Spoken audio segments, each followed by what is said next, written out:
Para aquellos los que nos gustan el deporte, una de las cosas que nos motiva a ver y ir escuchando en la medida que se acerca una temporada deportiva es ver cómo los equipos se preparan para ello, lo que se conoce como la pretemporada, ese tiempo de preparación física que los alista para lo que va a iniciar. De alguna manera, en el pasaje que vamos a aprender hoy día, vemos a Jesucristo enfrentando una dificultad que iba a prepararlo para todo lo que iba a hacer durante sus 3 años de ministerio. Y esto es lo que vamos a aprender hoy día en Un Momento con Dios.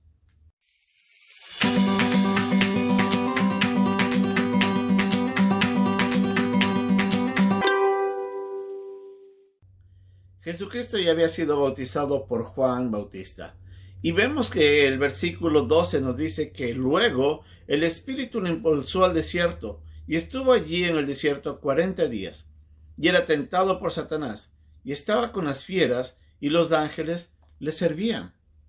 Una de las cosas que tenemos que recordar es que siempre Dios, antes de llevar a alguien a servirle, Él lo lleva en un periodo de moldeo, donde Él trabaja directamente en la persona para forjar el carácter que está listo para ser usado por el Señor. Jesucristo había pasado 40 días y 40 noches en el desierto. Él estaría enfrentando hambre, frío. Y durante esos días, Satanás venía para tentarle. Algo que nosotros tenemos que aprender y recordar es que siempre que enfrentamos dificultades, las tentaciones vienen a nuestras vidas. Las debilidades que se presentan a través de las pruebas, las dificultades que están ahí, siempre van a darle la oportunidad a que la tentación golpee la puerta de nuestras vidas y nos lleve a tomar una decisión, la decisión de desobedecer a Dios. Nosotros debemos recordar que la tentación en sí no es mala. Lo malo es la decisión que nosotros tomamos cuando cedemos a esa tentación. Y Satanás haría muy bien que tentando a Jesucristo le apartaría de la voluntad de Dios.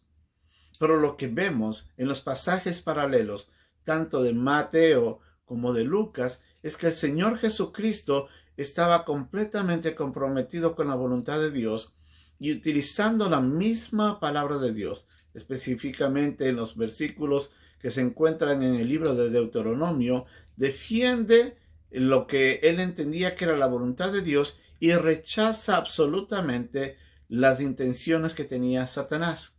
Lo que hacía de que Satanás tenía que huir. Él no pudo vencer a Jesucristo en esas veces que se acercó para provocarle a pecar. Santiago nos dice en su libro de que nosotros cuando nos sometemos a Dios y resistimos al diablo, el diablo huye de nosotros. Vemos entonces que nuestra voluntad propia de someternos a Dios y aceptar la voluntad de Dios como buena para nuestras vidas, pone un obstáculo gigante en las maquinaciones de Satanás para que él pueda llevarnos a doblegarnos y alejarnos de la voluntad de Dios. Por eso es tan importante el que nosotros pasemos tiempo en la palabra de Dios para santificar nuestras vidas y de esa manera alimentarnos de las verdades de Dios para poder rechazar las maquinaciones de Satanás. Otra de las cosas que nosotros tenemos que entender es de que Dios siempre va a utilizar este tiempo para prepararnos. Nosotros debemos entender que cuando Dios nos va a utilizar, a veces nos hace pasar por periodos de pruebas, que pueden pasar por un buen tiempo y un tiempo prolongado. Pero Dios no nos está llevando para que nosotros podamos doblegarnos y dejarnos ceder por las tentaciones. Él nos va a capacitar y Él nos va a ayudar si dependemos de Él, porque su propósito es solamente forjar un carácter que sea digno del servicio al cual Él posteriormente nos llevará. Dios siempre obra en su siervo, siempre trabaja en la vida del creyente para hacer del creyente el instrumento que él necesita para su obra. Jesucristo estaba por servirle a Dios. Iba a trabajar durante 3 años y un poco más, pero Dios estaba forjando en él todo lo que necesitaba para que cuando su ministerio comenzara, él esté listo y sea fructífero toda la labor que iba a hacer. Debemos confiar en Dios.